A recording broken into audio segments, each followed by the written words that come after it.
बिस्मिल्लाहिर्रहमानिर्रहीम अस्सलामु अलैकुम dear students, welcome back to the grammar of science.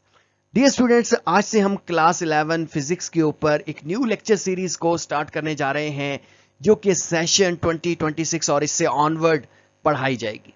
Dear students, इस लेक्चर सीरीज का पर्पस है कि स्टूडेंट्स को फिजिक्स की ग्रामर बताई जाए और समझाई जाए। डियर स्टूडेंट, सबसे पहले अगर हम कंटेंट की तरफ जाएं कि इस वीडियो का कंटेंट क्या है, तो सबसे पहले हम देखेंगे बुक रिव्यू को। इसके साथ हम देखेंगे समेटिव और फॉर्मेटिव टॉपिक्स जो कि फेडरल बोर्ड की तरफ से हमें प्रोवाइड किए गए हैं। इसके साथ हम देखेंगे स्कीम ऑफ स्टडी क्या होने वाली है, यानी ये जो लेक्चर सीरीज है इसमें हम किस तरह से, यानी हमारा मोड ऑफ टीचिंग क्या होने वाला है, इसको हम देखेंगे। अच्छा, सबसे पहले हम देख लेते हैं कि हमारी बुक का फ्रंट पेज कैसा है, जो कि नेशनल बुक फाउंडेशन की तरफ से पब्लिश की गई है। और आप देख सकते हैं कि आपकी स्क्रीन के ऊपर ये आपकी फिजिक्स है, फिजिक्स बुक है जो कि क्लास 11 की है और ये नेशनल बुक फाउंडेशन की तरफ से पब्लिश की गई है। अब हम चलते हैं और सबसे पहले अंडरस्टैंड करते हैं स्कीम ऑफ स्टडी को, और देन फिर हम समेटिव और फॉर्मेटिव टॉपिक्स को डिस्कस करने जा रहे हैं। डियर स्टूडेंट्स, अगर हम स्कीम ऑफ स्टडी के ऊपर जाएं और स्कीम ऑफ स्टडी की अगर हम बात करें, तो स्कीम ऑफ स्टडी में सबसे पहला पॉइंट है जो अपने माइंड में रखना है, वो ये है कि हम ये जो लेक्चर सीरीज है, ये लेक्चर सीरीज मुश्तमिल होगी वन शॉर्ट वीडियो के ऊपर। यानी वन शॉर्ट वीडियो से एक तो फायदा ये है कि टाइम हमारा कम लगेगा, हमें एक ही वीडियो के अंदर सारे चैप्टर का मटेरियल प्रोवाइड कर दिया जाएगा और इससे हम इजीली टाइम सेव करके ज़्यादा अच्छी लर्निंग जो है वो कर सकते हैं। इसके साथ दूसरा जो इम्पोर्टेंट पॉइंट है, यानी स्कीम ऑफ स्टडी में या टीचिंग मोड के अंदर, वो ये है कि एडिशनल टास्क आपको प्रोवाइड किए जाएंगे।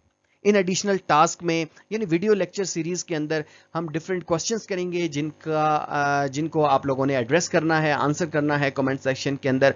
और जिस बच्चे का आंसर सबसे अच्छा होगा, हम उसको नेक्स्ट वीडियो के अंदर जो है वो उसके कमेंट को वीडियो के अंदर लेकर आएंगे और बताएंगे कि ये इसका राइट आंसर था और ये राइट आंसर क्यों है, कैसे है, तो उसके ऊपर हम बात करेंगे। इसके अलावा कुछ न्यूमेरिकल्स भी आपको प्रोवाइड किए जाएंगे एज ए टास्क के तौर पर, जिनको आपने सॉल्व करके कमेंट सेक्शन के अंदर उनका आंसर बताना है और फिर हम आपके आंसर को जो है वो लेकर आएंगे अगली वीडियो के अंदर। इसके बाद नेक्स्ट हमारे पास जो तीसरा पॉइंट है वो ये है कि यहाँ एनिमेटेड टीचिंग होने वाली है, जैसा कि आपने क्लास 10 फिजिक्स के अंदर अंडरस्टैंड की थी। यानी एनिमेशन से बच्चे जो है वो ज़्यादा अच्छा लर्न करते हैं, बजाय इसके कि हम सिर्फ और सिर्फ जो है वो लिखते हैं पॉइंट्स को। तो उसके बजाय हम यहाँ कोशिश करेंगे कि मैक्सिमम जो है वो जो चैप्टर्स, जो क्रिटिकल टॉपिक्स हैं, जो डिफ़िकल्ट टॉपिक्स हैं, उनके ऊपर ज़्यादा एनिमेशन का यूज़ किया जाए। फोर्थ पॉइंट हमारे पास ये है कि एडिशनल क्वेश्चन दिए जाएंगे, यानी हम सिर्फ लिमिटेड नहीं रहेंगे नेशनल बुक फाउंडेशन की बुक के ऊपर। मैं कुछ दूसरी जो कि पंजाब की हैं या केपीके की हैं या बलूचिस्तान की हैं, वहाँ से भी कुछ एडिशनल क्वेश्चन पिक करके आपको यहाँ दूंगा, जिनको आप लोगों ने एज ए टास्क के तौर पर लेना है और उन क्वेश्चंस को सॉल्व करना है। क्योंकि यहाँ सिर्फ हमने लिमिटेड नहीं रहना, यानी हम जो स्टडी करेंगे वो तो नेशनल बुक फाउंडेशन की बुक से स्टडी करेंगे, लेकिन जब क्वेश्चन आंसर की बारी आएगी तो वहां फिर हम कुछ एडिशनल क्वेश्चन भी देखेंगे। क्योंकि फेडरल बोर्ड ने ये नहीं कहा कि वो सिर्फ पेपर जो है वो नेशनल बुक फाउंडेशन से बनाएगा, उसने जस्ट हमें टॉपिक दे दिए हैं। वो टॉपिक आप कहीं से भी प्रिपेयर करें तो कैसे भी, और जो क्वेश्चंस हैं वो कहीं से भी आ सकते हैं, तो इसके लिए हमने मैक्सिमम क्वेश्चंस को प्रिपेयर करना है। इसका दूसरा फायदा ये होगा कि नेक्स्ट आपका जो अगला स्टॉप है वो यूनिवर्सिटी लेवल है, तो यूनिवर्सिटी लेवल के एंट्री टेस्ट के ऊपर भी आपको इसका बहुत ज़्यादा फायदा होने वाला है।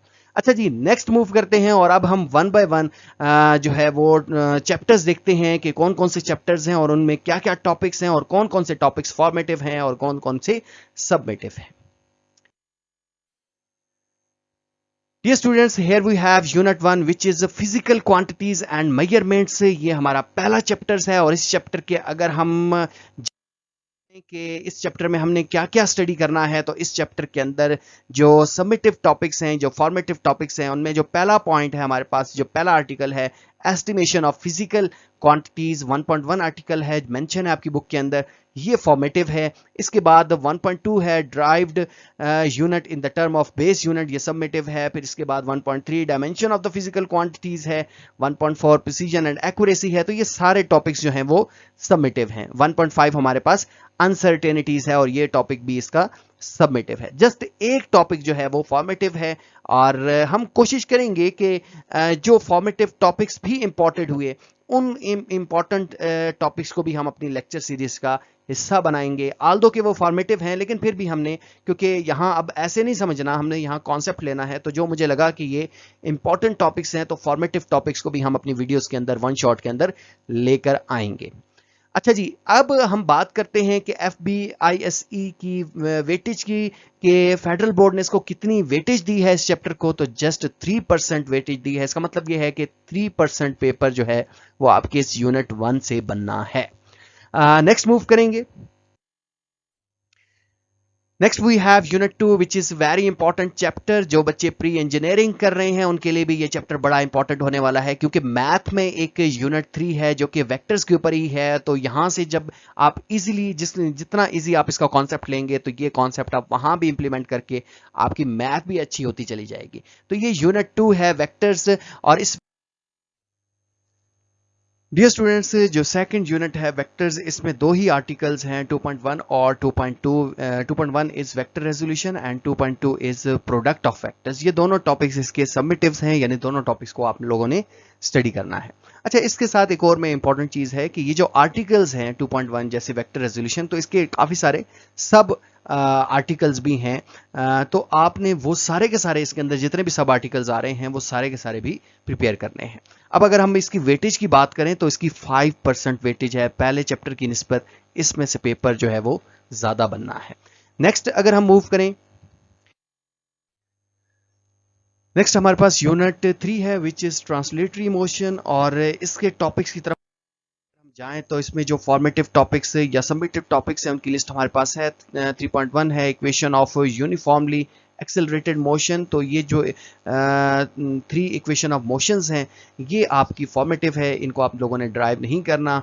और 3.2 प्रोजेक्टाइल मोशन इंपॉर्टेंट आर्टिकल है, इसमें सबमिटिव है। लॉ कंजर्वेशन ऑफ मोमेंटम, ये जो है ये फॉर्मेटिव है। और लास्ट में हमारे पास 3.4 आर्टिकल है elastic and in elastic collision, again ये सबमिटिव टॉपिक्स है। अच्छा, इसमें बताया ये गया है कि जस्ट जो न्यूमेरिकल्स हैं बोर्ड की तरफ से वो हमारे पास जो हैं वो फॉर्मेटिव हैं, यानी इससे रिलेटेड न्यूमेरिकल्स नहीं आ सकते, लेकिन ये आर्टिकल हमने स्टडी करना है। अच्छा जी, नेक्स्ट हम मूव करेंगे और इसकी परसेंटेज देखेंगे। तो इसकी जो फेडरल बोर्ड की तरफ से वेटेज गिवन है वो है 8%, यानी 8% के करीब इसमें से पेपर बनना है, क्योंकि इसमें ये जो प्रोजेक्टाइल मोशन है इससे रिलेटेड न्यूमेरिकल्स काफ़ी पूछे जाते हैं और ये काफ़ी अच्छी डेरिवेशन है, इंपॉर्टेंट डेरिवेशन है। और इसके साथ इलास्टिक और इन इलास्टिक कोलिजन वाला टॉपिक भी इसमें काफ़ी इंपॉर्टेंट है। अब हम नेक्स्ट मूव करेंगे। डियर स्टूडेंट्स, 4 जो चैप्टर है हमारे पास वो है रोटेशनल एंड सर्कुलर मोशन के बारे में। और इसके अगर हम टॉपिक, डियर स्टूडेंट्स, इसके सबमिटिव या फॉर्मेटिव टॉपिक्स की तरफ अगर हम मूव करें तो आप देख सकते हैं कि कोई ऐसा टॉपिक नहीं है जो इसका फॉर्मेटिव है, यानी ये पूरा चैप्टर आप लोगों ने प्रिपेयर करना है, कुछ भी इसमें ऐसा नहीं है जो फॉर्मेटिव है। ये बड़ा इंपॉर्टेंट चैप्टर्स है, इसमें काफ़ी इंपॉर्टेंट डेरिवेशंस हैं जो कि बहुत इंटरेस्टिंग हैं और बड़ी इंपॉर्टेंट भी हैं।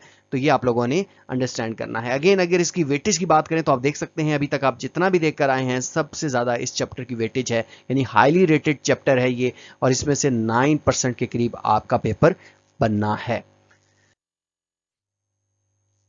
Next we have unit 5 which is work and kinetic energy. और के जो टॉपिक्स हैं वो अगर हम देखें तो इसमें भी सारे के सारे जो टॉपिक्स हैं वो सारे के सारे सबमिटिव हैं, कुछ भी फॉर्मेटिव नहीं है। आप स्क्रीन के ऊपर देख सकते हैं ये सारे आर्टिकल्स आप लोगों ने अंडरस्टैंड करने हैं। और इसकी वेटेज की अगर हम बात करें तो तकरीबन 7% के करीब इसकी वेटेज है, यानी 7% के करीब पेपर जो है वो इसमें से बनना है। नेक्स्ट मूव करेंगे। नेक्स्ट हमारे पास है unit 6 which is fluid mechanics. Again important chapters है फ्लूइड मैकेनिक्स। और इसमें से भी काफ़ी ज़्यादा पेपर बनना है। जस्ट एक लास्ट आर्टिकल है सुपर फ्लूइडिटी और ये फॉर्मेटिव है। इसके अलावा जितने भी ये आर्टिकल्स हैं ये सारे के सारे इंपॉर्टेंट है। इसमें वैसे जो हाईली रेटेड टॉपिक हैं वो बर्नौलीज इक्वेशन है, इक्वेशन ऑफ कॉन्टिन्यूटी है। ये दो जो टॉपिक्स हैं ये हाईली रेटेड है। इससे रिलेटेड जो एप्लीकेशंस हैं ये भी बड़ी इंपॉर्टेंट है, लेकिन इसमें कॉन्सेप्चुअल वे में हमने अंडरस्टैंड करना है कि बर्नौलीज इक्वेशन क्या है, इक्वेशन ऑफ कॉन्टिन्यूटी क्या कहती है, तो तभी हम इस काबिल होंगे कि कोई जैसा भी क्वेश्चन आ जाए हम उसको एड्रेस कर पाएंगे। इसकी जो वेटेज है वो 7% के करीब इसकी वेटेज है, यानी 7% के करीब जो है पेपर इसमें से बनना है। नेक्स्ट हमारे पास फिजिक्स ऑफ सॉलिड्स है और फिजिक्स ऑफ सॉलिड में हम जाएं तो इसमें हमारे पास 3 आर्टिकल्स हैं और तीनों के तीनों आर्टिकल जो हैं वो सबमिटिव हैं। और इसकी वेटेज की बात करें, अगेन इसकी भी वेटेज काफ़ी ज़्यादा है और 9% के करीब पेपर जो है वो इसमें से बनना है। नेक्स्ट हमारे पास है जी unit 8 which is heat and thermodynamics. अच्छा, ये जो आपकी बुक है क्लास 11 की ये काफ़ी लेंथी हो गई है और काफ़ी ज़्यादा टाइम रिक्वायर्ड है कि आप इसको कंप्लीट कर पाएँ। तो हीट एंड थर्मोडायनेमिक्स की तरफ जाएं तो हीट एंड डायनामिक्स में आप देख सकते हैं कि काफ़ी ज़्यादा जो है वो आर्टिकल्स हैं और सारे के सारे आप देख सकते हैं कि सबमिटिव हैं। कोई ऐसा टॉपिक नहीं है जो फॉर्मेटिव है जिसको हमने नहीं पढ़ना। सारे के सारे टॉपिक्स को हमने रीड करना है।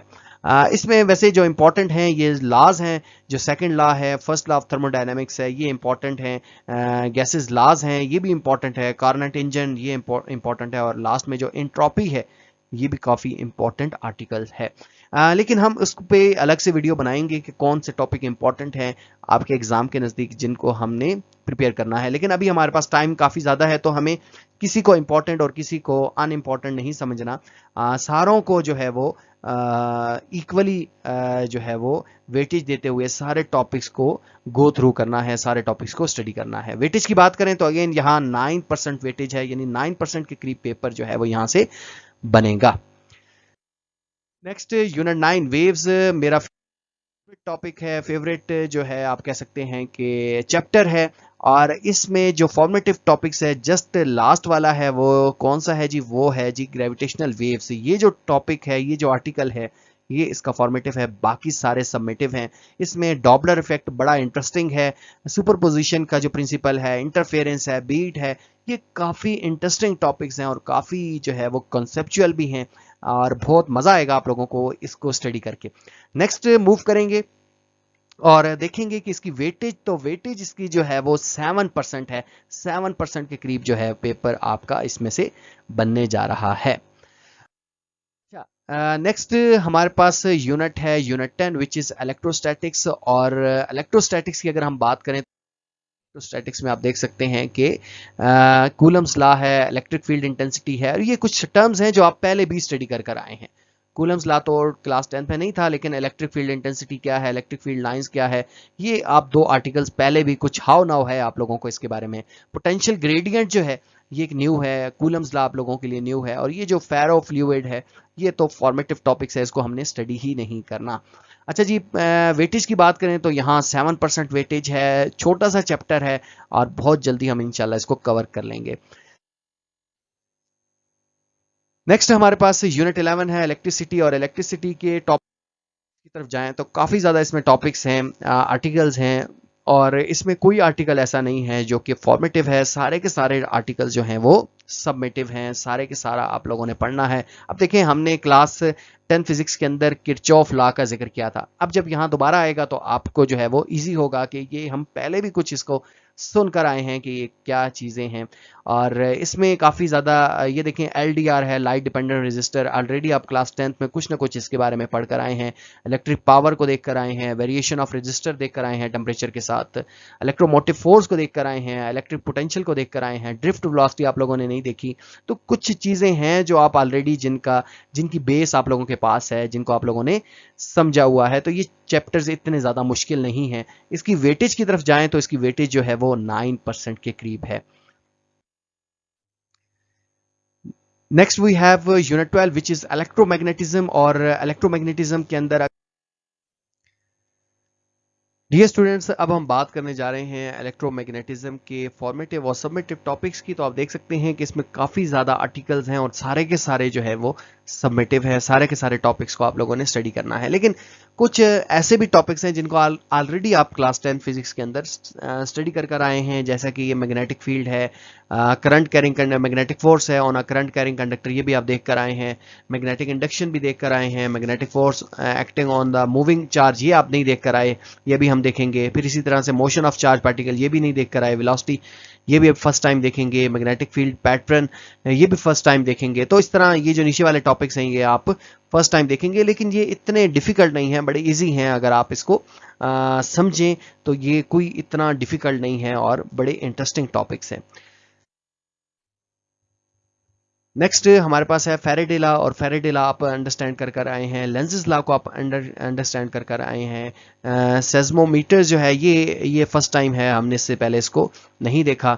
और अब अगर हम इसकी वेटेज की बात करें तो इसकी जो वेटेज है वो 8% है, यानी 8% के करीब पेपर इसमें से बनेगा। नेक्स्ट हमारे पास यूनिट 13 विच इज रिलेटिविटी, और रिलेटिविटी अगेन इंपॉर्टेंट कॉन्सेप्ट है, इंपॉर्टेंट चैप्टर है हायर स्टडीज के लिए भी। और इसमें जो टॉपिक्स हैं जो सबमिटिव्स हैं, आप देख सकते हैं कि ये टॉप के 3 टॉपिक्स जो हैं वो सबमिटिव हैं, लेकिन इसमें ये जो time as a fourth dimension in the space time model, ये हमारे पास फॉर्मेटिव टॉपिक है। बाकी इसके अलावा जो ऊपर जितने भी टॉपिक्स हैं ये सारे के सारे सबमिटिव हैं, और हम कोशिश करेंगे कि इस आर्टिकल को भी साथ ही स्टडी करके जाएं, क्योंकि ये एक इंपॉर्टेंट आर्टिकल है। अच्छा जी, नेक्स्ट मूव करेंगे, और इसकी वेटेज की अगर हम बात करें तो इसकी 5% वेटेज है, यानी 5% के करीब पेपर इसमें से बनेगा। Dear students, next we have last but not least chapter which is particle physics। बड़ा इंपॉर्टेंट चैप्टर है पार्टिकल फिजिक्स का, और हाईली रेटेड चैप्टर है, और इसमें काफ़ी ज़्यादा पेपर बनेगा। और इस इंपॉर्टेंट टॉपिक्स की तरफ अगर हम जाएं तो इसमें जो जस्ट एक टॉपिक, बल्कि ये 2 ऐसे आर्टिकल्स हैं जो कि फॉर्मेटिव है। 14.6 फोर्स कैरियर है, और पार्टिकल एक्सेलरेटर, ये 2 ऐसे आर्टिकल्स हैं जो कि फॉर्मेटिव हैं। बाकी सारे के सारे आर्टिकल्स इसके सबमिटिव्स हैं। अगर हम इसकी वेटेज की बात करें तो इसकी वेटेज जो है वो 7% के करीब है, यानी 7% के करीब पेपर बनना है। तो dear students, this is all about full book review. और ये जो बुक है ये इतनी ज़्यादा डिफिकल्ट नहीं है, कॉन्सेप्चुअल है। अगर आप इजीली इसका कॉन्सेप्ट लेते हैं, अंडरस्टैंड करते हैं, तो कुछ भी मुश्किल नहीं है।